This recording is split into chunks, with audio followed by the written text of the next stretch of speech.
Okay, Nick, I want to ask you right away how you came up with this idea for your Patreon to reunite with all of your exes and recap your season of the show. Was this GOAT inspired? Did you have this idea beforehand? Tell me everything. It was actually beforehand, because I got word from Warner Brothers that they were going to be putting my season along with a few others on HBO Max. And coupled with the fact that I had seen other podcasts like The Office Ladies kind of recapping episodes of The Bachelor. And I had thought of thinking like, wouldn't it be kind of fun to recap my season in a kind of a podcast format? And at that point, I wasn't really sure, what direction I would go with it. Would it be a part of the Viall Files? Would it be separate? What would I want to do? So many people have also like in Bachelor Nation and people have asked me like, would I ever write a tell-all? Things like that. And it's not for me from a book standpoint. I also don't think it comes across quite the same from a male's perspective as a female's perspective. And a tell-all, especially if you're going to involve stories about other people. Uh-huh. And so I decided, well, yeah, I want to do this. And then first I thought, well, maybe I'll just recap it with like friends or my comedian friends. It'd be fun. But I thought, well, I wonder if the women from my season would be interested in doing this. And so I just decided to ask them all. And they all said yes. And I basically had everyone lined up, but I hadn't asked Vanessa yet. And, truthfully, we hadn't talked. And Vanessa and I had talked about this. She kind of calls me out on the episode that Vanessa had DM'd me several months before that about something that she thought I might be frustrated about. And I was. And she kind of called to address it. And I just didn't know what to say at the time. We hadn't spoken. And I just ignored it. And I left her on red. Stop. I was just mad. I was just frustrated, and I just didn't know what to say, and I didn't say anything. I just kind of forgot, and so then I was like, oh man, she's not gonna want to hear from me, and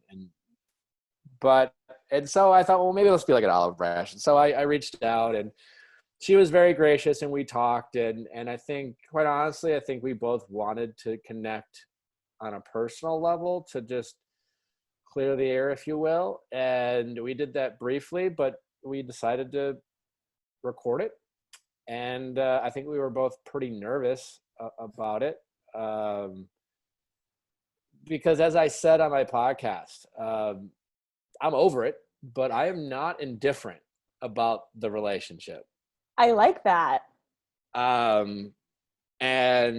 And I don't think I think she felt the same way. And so we had a very honest, and it was very respectful and very nice, but again, honest about our points of view about the relationship and why it might not have worked out. Did she reach out to you about Jared and Ashley's wedding? Because I feel like that was drama. That was not it. It was actually, it was about Taylor. She went on Taylor's podcast. Oh, and said she didn't want to get engaged. Yeah.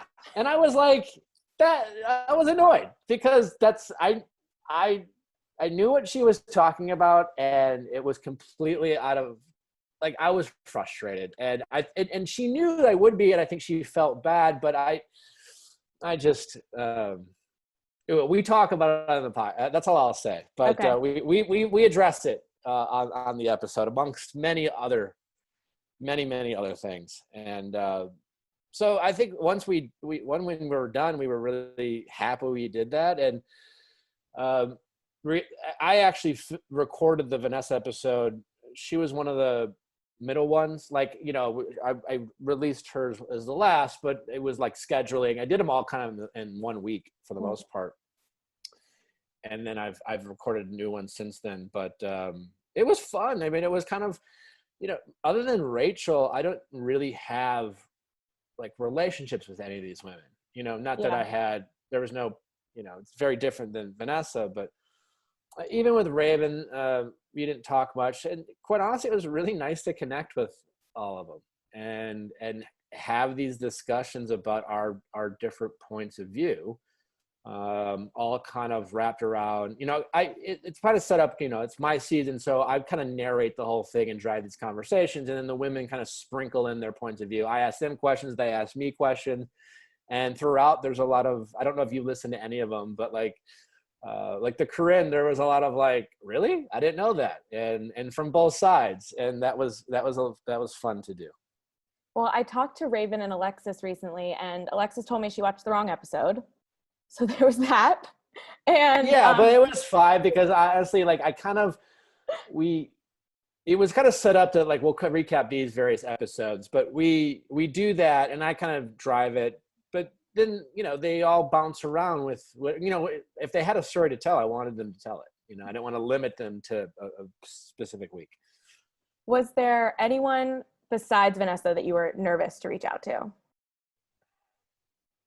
Not really, no, because it wasn't like like with Raven, we had talked a little bit before that. We didn't have we didn't talk a lot, but she had called me and asked for me for advice. And there's always been, I think, a mutual respect between Raven and I. Corinne's always been a sport. If anything, I've been the one that's a little bit more keep my distance from Corinne, just because she's been a bit of a troublemaker in the past, and we talk about that. But the truth is, Corinne doesn't have she has a big heart, and she's a nice person. I think sometimes she's gotten herself in trouble in the past, and I think she talks about that. But no, all the women were pretty cool. Most of them were really excited to do it. Did anyone turn you down? No. I mean, I reached out to, like Astrid and Danielle Lowe, because obviously Raven and Vanessa and Corinne and Rachel were the important ones for me to if I were to have any of the women, it just made sense that they were a part of it. Otherwise, I think I was just going to maybe go a different direction, just do it in a different format. And then, there were a lot of, that the reason I had Angela, she didn't have a huge role in my season, but I think there was an interesting story to tell of why I sent her home night one. And obviously she became a bigger character on Paradise. And, Taylor, Taylor's had a very, for Taylor, I think it was a tougher decision for her, because I think she has harder feelings about the experience than other of the women, which, everyone has their own point of view, but no one said no. I just kind of landed on those women. And then I asked Christina, who didn't really get back to me, but I think when she saw all the other women do it, it seemed to be fun. We followed up and kind of record. So there's an episode of the Christina that's coming out in a few weeks, and that was nice to do. And it was kind of like everyone wanted to be a part of it when they realized everyone else was. So that was nice. And it was nice to talk to Christina as well. So I think all in all, it was just kind of a really kind of fun, feel good way to connect, and was nice because I wanted to tell the women, when we did this, like, when people write tell-alls, right? Anyone who's involved, I've read them all. Always like it's like oh, like what version of the truth are they going to say that is like kind of maybe true, but like totally their point of view? And it stresses people out, and a lot of it's not true.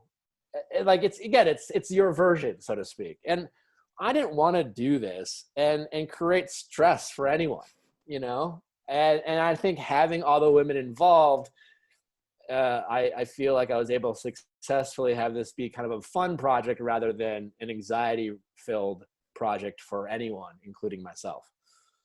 Speaking of tell-alls, obviously Andi Dorfman's book, you were like a main part of the first one. Did you read it? I have never read it. I certainly was made familiar with it. I've teased Andi about it a few times. It's always interesting to hear her perspective on stuff. Well, she was talking about you yesterday, I believe. That's what I see in a post you guys put up.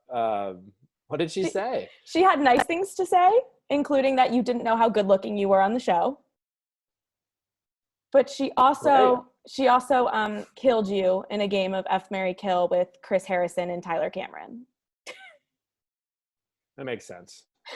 I mean, I guess once you have it once, you don't need to have it again, you know? That's true. But then she said that Chris Soules was the one she would marry the most out of all of you, and I thought that was a weird call, but whatever.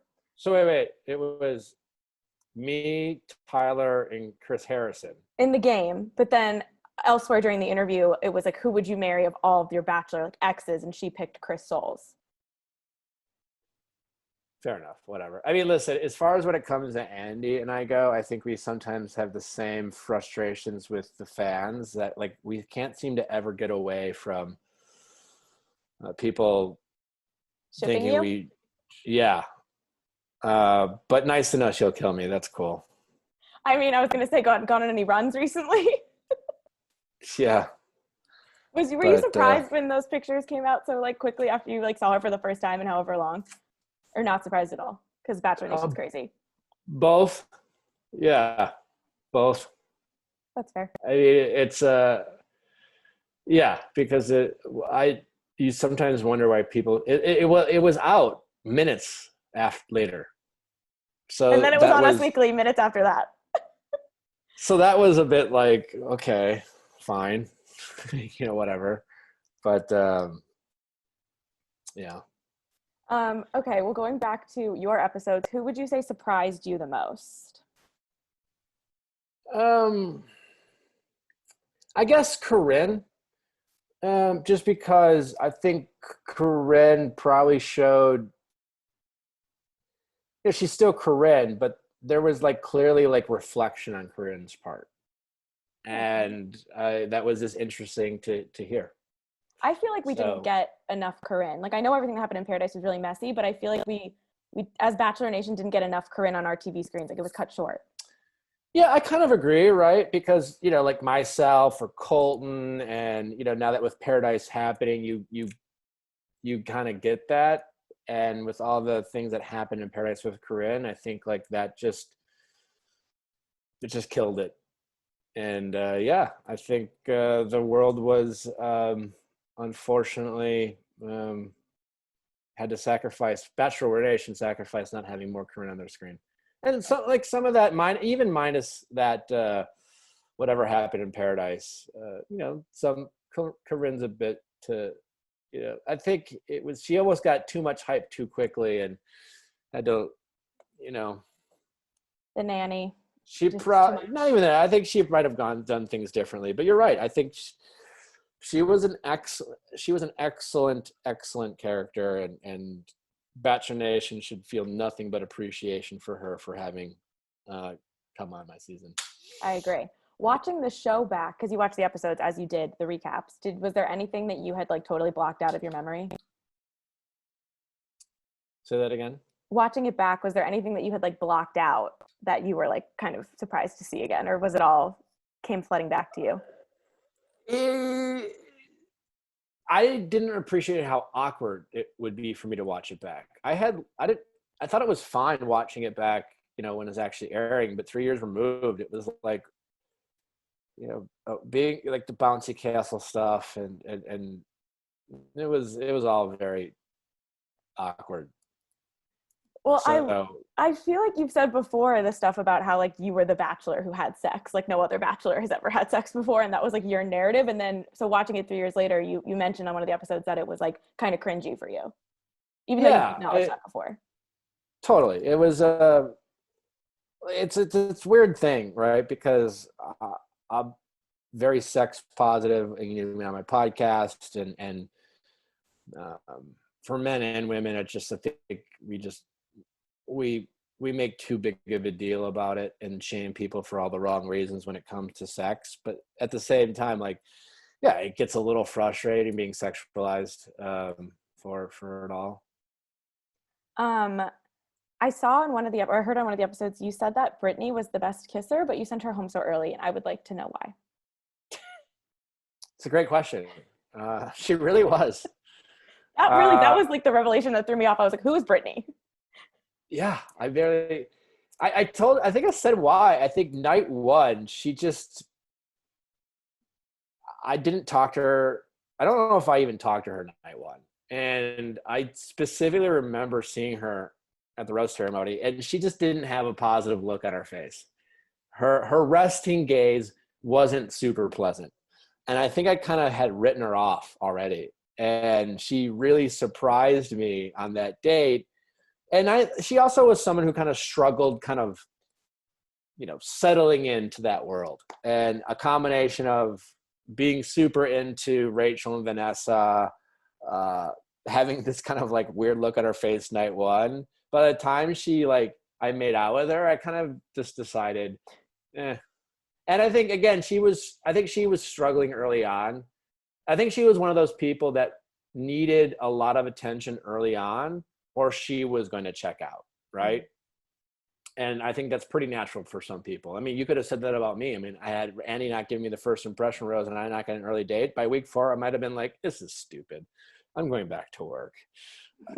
And my life would be very different now. But yeah, to say the least. I think, yeah, it's just a combination of all those things. But she was, it's hard to make an impression when it comes to making out in that world. And she certainly did that. I mean, I'll give her props for that. That's probably great to hear. Would you ever do this with something like Andi's season or Caitlin's season or your Paradise season, perhaps? I think I'm going to do a kind of some sort of version of all of them in a sense, and starting with Paradise. And it started with, because I've already recorded an episode with Jen Saviano, and that's kind of the Vanessa episode of that. And so I'm going to drop it in October. I don't know if it's going to be the first, but if I end up, say, maybe recording an episode with Amanda and maybe the twins and obviously Ashley and Jared are a big part of that season, but at the same time, like, we've done each other's podcasts so often. I don't know if it's like as juicy or as premium content as others, but yes, in some form, I will kind of recap my season of The Bachelor for some behind the scenes. And certainly Jen and I think a lot of people will be interested in hearing that. We hadn't spoken either. And I reached out to her, and she had some questions for me, and yeah. That's a good tease. I'm very excited to listen to that because there were so many rumors at the time that you ditched her to be the Bachelor, which we can't blame you, but it's exciting.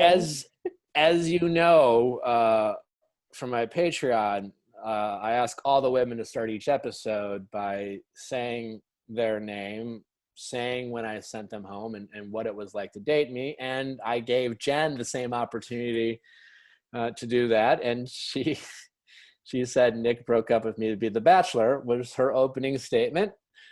And the discussion kicks off from there. We're from there. Wow, that's good. I'm excited to listen to that one. Who were you more nervous to talk to, Vanessa or Jen? Probably Vanessa. Yeah. Definitely Vanessa.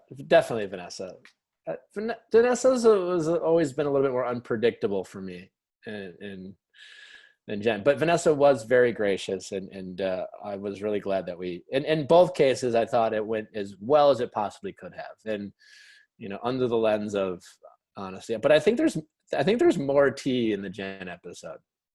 Ooh. In terms of behind the scenes of when we actually met and when we and things like that. I'm very much looking forward to listening to that. I feel like that's a must listen. I also have to say, I mean, in general, Bachelor podcasts, there's a million. Bachelor alums have podcasts. There's a bunch of you guys. I mean, I think it's safe to say that you probably get the most tea on the Viall Files. Do you agree? What do you mean by that? You've had a different level of guests. We've gone, with the Rachel Bilsons of it all. And then you have now you have your ex-girlfriends on the show. I feel like you've kind of stepped it up.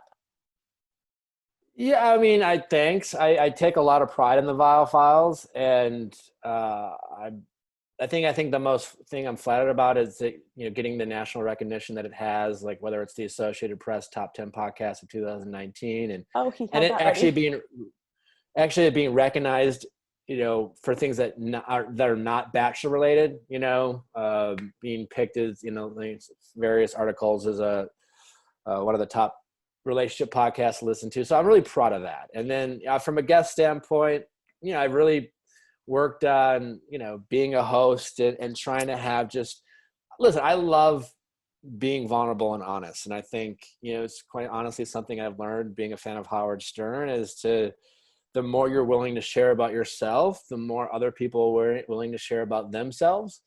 And I think that's just played well to my show and having a variety of guests, whether it's people who are fans of the show, who are part of the show.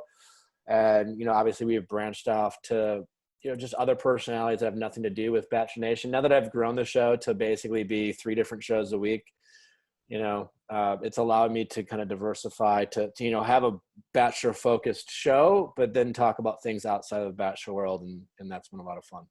Do you have a dream guest? I have a lot of dream guests. But Chrissy Teigen, Chrissy Teigen's always the one I throw out there, which would be accurate as a dream guest. I think obviously with my audience, I think it would be an ideal guest. And I think she's really interesting. And I think I would have a fun conversation with her. But there's so many other people I hope to get and want to get, and in some cases might get, and we'll just have to see what happens. Love it. I also so with Vanessa also, did you guys have a messy split? I don't even remember. I feel like it was clean, but then did it get messy over time? I think you're just going to have to listen to the episode. All of the above. Okay. And her engagement happening right after was interesting timing.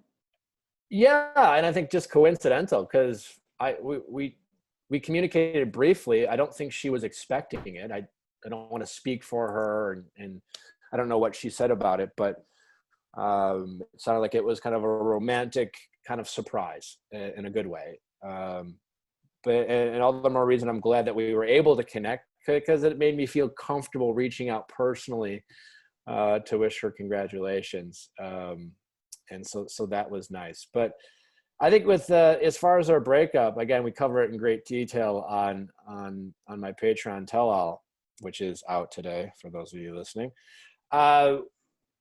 We, in the interest of self-preservation for both of us, we tried to keep it as clean as possible in the public.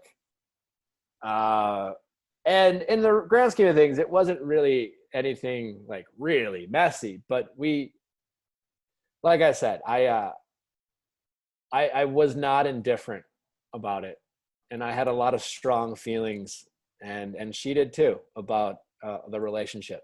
And yeah. Do you feel indifferent now, or is that just something that doesn't go away because it's someone who you felt compelled to get engaged to? That's obviously real feelings. I feel more indifferent now in the best possible way, where I think that conversation allowed me to let some things go. Happy for her engagement, I assume. I loved the Instagram comment. Perfect Thrilled amount of heart and sarcasm, what you do best. I try my best, and I take a lot of pride in it. It's just I'm just not the over the top kind of like cheesy, like, I tease because I love with people. I love snark. If I'm joking with you, it's usually because I like you in some way or shape or form, and that's just my personality. And so I appreciate you. But it's in today's climate harder to do.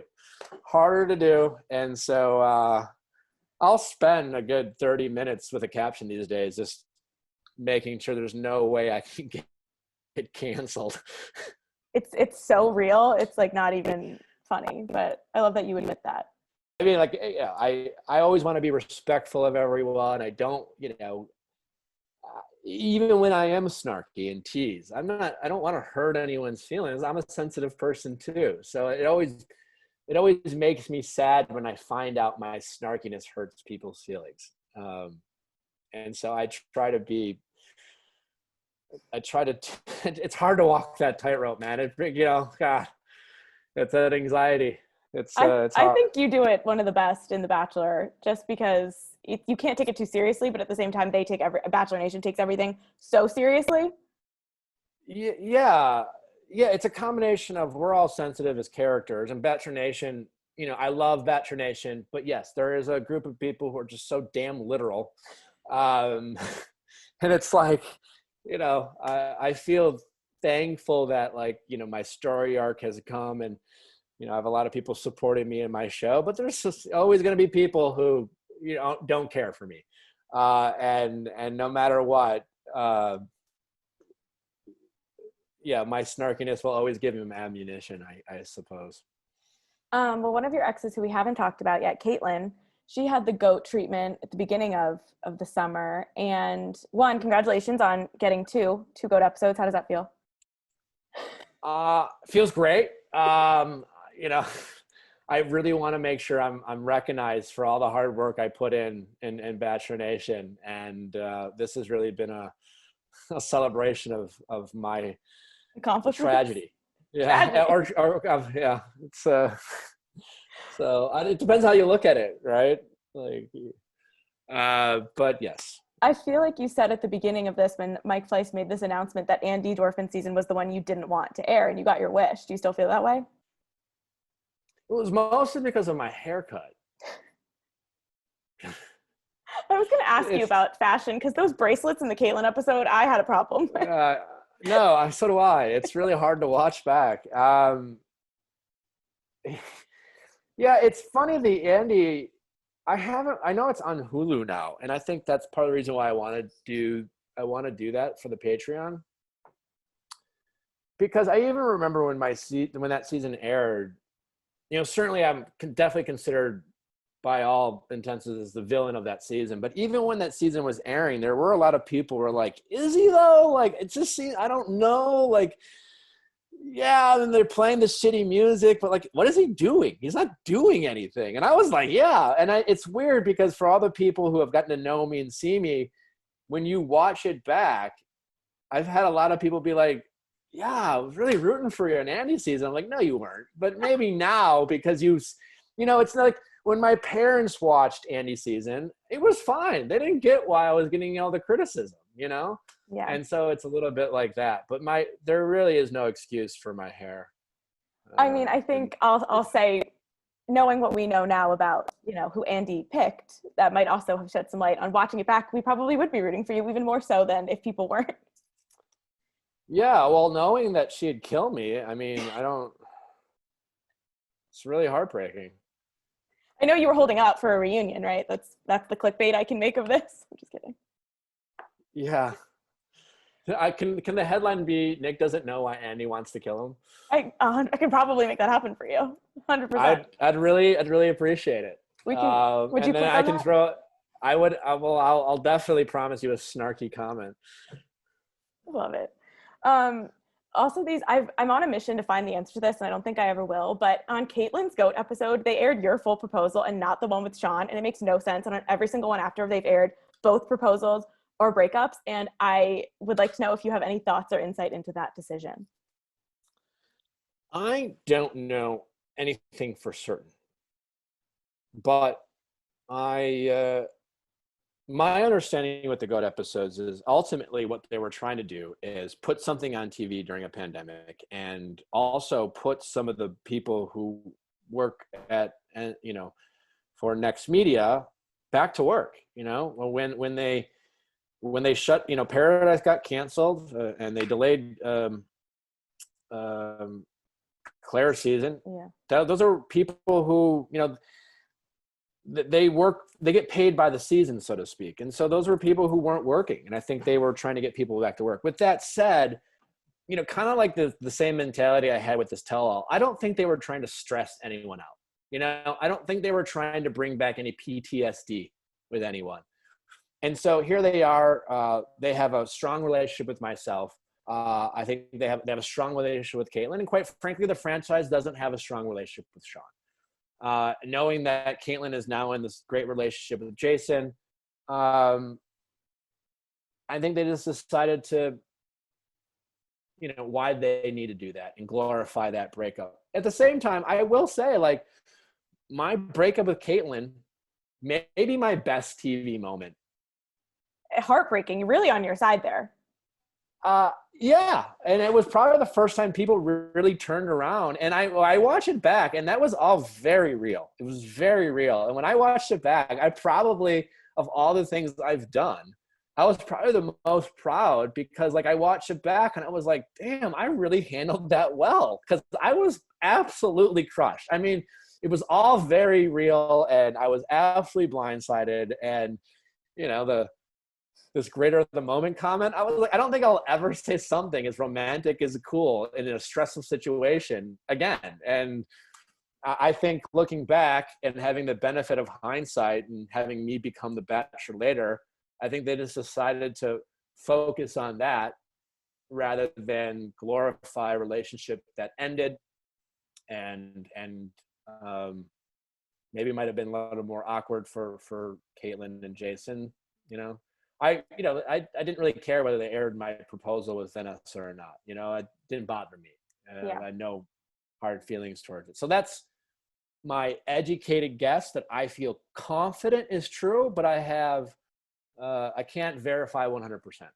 Okay. I mean, I've enjoyed watching them, and it does make sense. Like, it feels weird to watch this, like, for this proposal and then have Chris Harrison be like, spoiler alert, it didn't work out, which I also love that all of these episodes have been him being like, what's going to happen, when it's like, no one's watching this for the first time, unless it was like maybe the first season.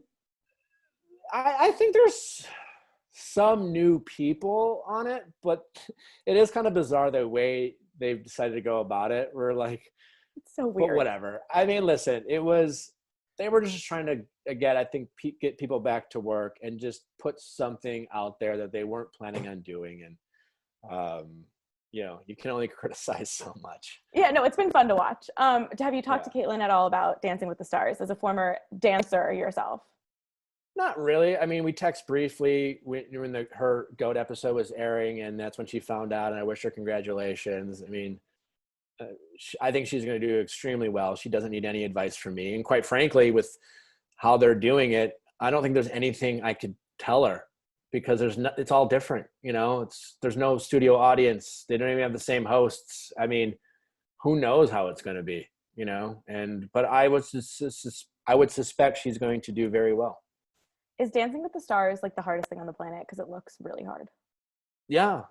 I will say, for me, I got the most nervous with the live studio audience.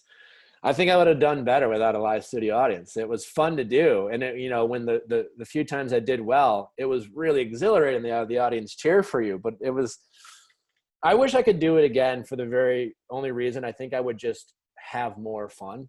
Mm. You know, being more like, just, hey, you know, who cares? And just, you know, treat it like a wedding. You know, like you're the goofy guy at a wedding, and just have some fun. I think I would have, You kind of said the same thing about your season of The Bachelor on one of your episodes that I listened to, because you were saying that you felt like you were so worried about everybody else. So yes. Would you have had more fun during that experience too, or would you have not changed anything? No, I definitely would have tried to have more fun. I had no fun being the Bachelor.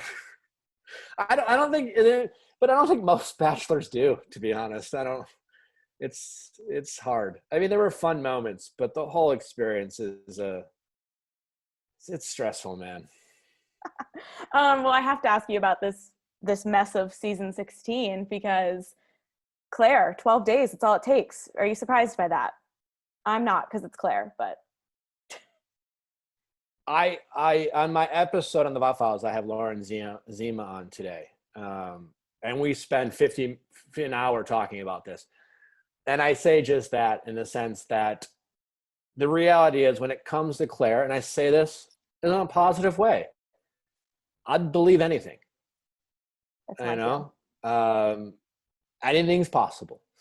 And say what you want. What Clare has done is created an insanely great buzz around this season that didn't exist before this all went down.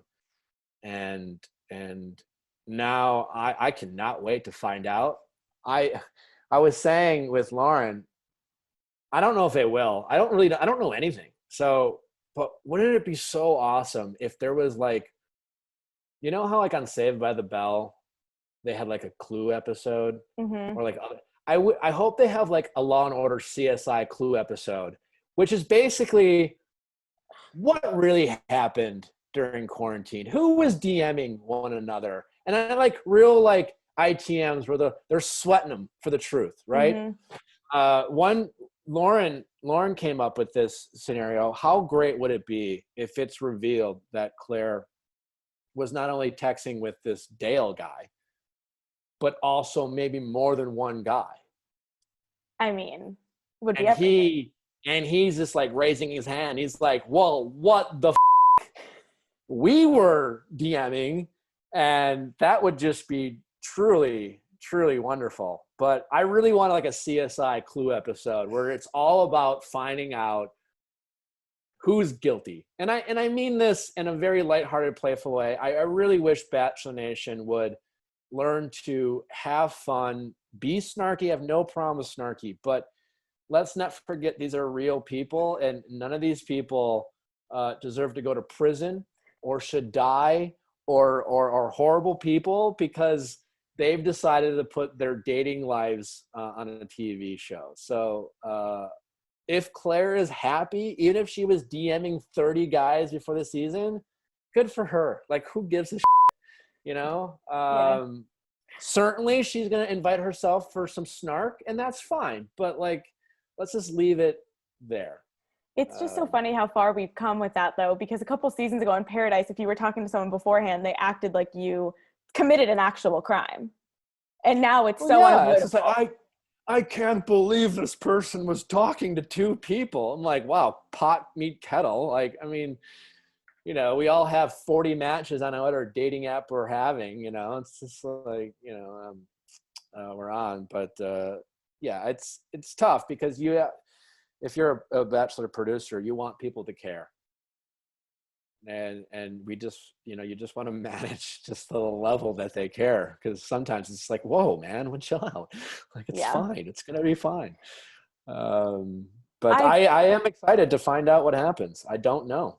I agree. And I think we need full transparency for the first time maybe on the show, because otherwise we're going to get the leaked text messages or DMs anyway on social media, and it's easier if they control the narrative. But it does bring up, because I heard you say this, I don't know if it was on Chicks in the Office or on your show, something like how people were like, she broke the rules, and you're like, there are no rules. This is The Bachelor. Like, what do you mean by rules? But it does kind of lead this to what's going to stop Matt James or the next lead or the lead after that to want to even go? Because everyone says that every Bachelor knows after like 2 days who they're going to pick. Look, I agree. And I said this on the Viall Files when it first happened. If the speculation is true, I don't think Clare is without criticism in terms of, as far as, you know, for all the people who want to be like, good for Clare, this is about finding love. Again, like, can we stop pretending it's not a TV show? Like, can't people be both sincere and willing to be participants in making a TV show so people can be entertained? Like, it's not mutually exclusive, you know? Yeah. And so with that being said, if the rumors are true, yeah, Clare is not without criticism. Like, they'll make it work, and they're definitely going to benefit from it as far as it relates to this season, for sure. But you're absolutely right. Like, there's no Bachelor show if this keeps happening. You know, it's not interesting the second time around. Mm-hmm. It's only interesting this time. And there is a responsibility of being the lead, and they do pay you. You know, it's not the same as being a cast member. And if you're not willing to kind of, you know, pull some of the weight, you probably shouldn't say yes to it, so to speak. You know, you can't take it so literal, you know, because you're right. Otherwise, you know, who wants to go on dates with 20 people? It's exhausting. No one does that. No one wants to do that, but you agree to do that. So yeah, she's not without criticism, but by no means do I think Clare deserves hate. You know, I think people should still be happy for her if she is in love. But yeah, and I am extremely curious how the show will treat Clare. And what I mean by that is, yeah, they tell, like, they control the narrative, right? They can show what, we've joked about it before. What music are they going to play when it comes to Clare? Because that really is going to, play a big role on, is the audience going to say, you know what, good for her, who cares? Or are they going to be like, that's up, man? And it's sometimes, what music are they going to play for Clare? I'm curious. And I agree with you. I want full transparency. I want the fourth wall broken. I want, I don't know what happened. I don't know if any of these rumors about Clare locking herself in the room are true or things like that. But whatever happened, I want to hear the conversation when she's literally like, no, I'm good. I'm done. Yeah. Could you imagine ever saying that to one of your producers? Like, what would they have said to you? Well, I will say they're always very good at adapting. And we also don't know if she quit. You know what I'm saying? We don't know. There's definitely a scenario that we haven't really discussed where maybe they just found out she was texting with this guy. And maybe she just found out that like she was way too in with this guy. And they were like, and maybe she just wasn't. A very believable scenario is, and again, knowing Clare, is that you do have to be, if you're going to be the lead, again, you have to do things that you don't necessarily want to do, and you have to be easy to work with, and you got to make a show. And if she was unwilling to make a show in whatever way, and she was only willing to make the show that she wanted, then they might have been like, you know what, we're done. We'll let you date this guy and we'll tell your story, but we're going to bring in someone who wants to find love and make a TV show. That's entirely possible too. I haven't even thought about that. I would, now that I'm thinking about it, might be more likely the reality of it, I just feel like ever since Colton jumped that fence, the endings have been all over the place and they've been amazing to watch, but they have all been different and all been off the rails. And I don't know if they can keep outdoing themselves. So it's like, is it going to be boring if we see a classic season, or do we need a classic season to bring us back? I don't know. Great questions, legitimate concerns, and I don't have the answers because you're right. Like, it's a little jumping the shark in terms of how can you outdo yourself every season. And they're very talented and very good at what they do. And talking to some of the producers without really knowing any detail, I will say, for a lot of reasons, I think they're very proud of the way they were able to adapt, all things included, like doing this in quarantine, COVID, and whatever happened and how they adapted. It sounds like it's going to be a great season. It sounds like it is going to be fun to watch. And they'll always be good at adapting, but I think when was the last time we had like just a good little love story? Becca Kufrid, and we saw how that's playing out right now. Tragic. Yeah, but it was great while it lasted, I guess. I don't know. I guess. I don't know. But I am certainly excited to watch this season of Clare's episode in ways I never thought I would be. I really am thrilled. And I hope everyone's happy. I hope, it's funny because when Clare tweeted that thing about Matt James, like, I saw both sides, but it definitely did not age well for Clare. No, it did not. There was another tweet about how in February, like, if she was the Bachelorette, it would be the shortest season ever because she would know on night one, and that one did age well. Yes, but again, that's true for literally everyone. But they just they're like, all right, this is who I'm going to pick. Here we go. And it's not quite night one, but yes, most of us don't have the luxury of knowing who our people are for 2 months. And because I wonder what if I had the luxury, that would be fascinating, finding out if I had the benefit of knowing who the women were a season were for 2 months, the role that would play. Certainly fascinating. Are you still worried that Tayshia's going to have people in bed by 8:30? I remember everything, Nick. Did I say that? You did say that in the comments of some Instagram like months ago when Clare was announced. You were being pro Clare because people were upset that it wasn't Tayshia. I know Tayshia was very mad at me for that. Sounds like something she would probably be mad at you for. Which I was just like, is that bad? It's why Great humans are often not great TV. I stand by that. But I don't think I think it's going to be a great season. That's what I think, and I am curious. I hope that Tayshia isn't worried about my opinion or truly anyone's opinion while she's filming. The same way Hannah Brown didn't care about other people's opinions while she was filming, and Clare. And that usually is a recipe for very entertaining television. And I guess that's all I'm saying is I hope that's the case. All right, I like that. But I think Tayshia is wonderful. I thought she was wonderful then, but yeah, and at that time I was really just supporting Clare. But you did hear from Tayshia for that comment. Indirectly. I've heard from Tayshia a handful of times, which I was like, how does that bother you? I don't understand.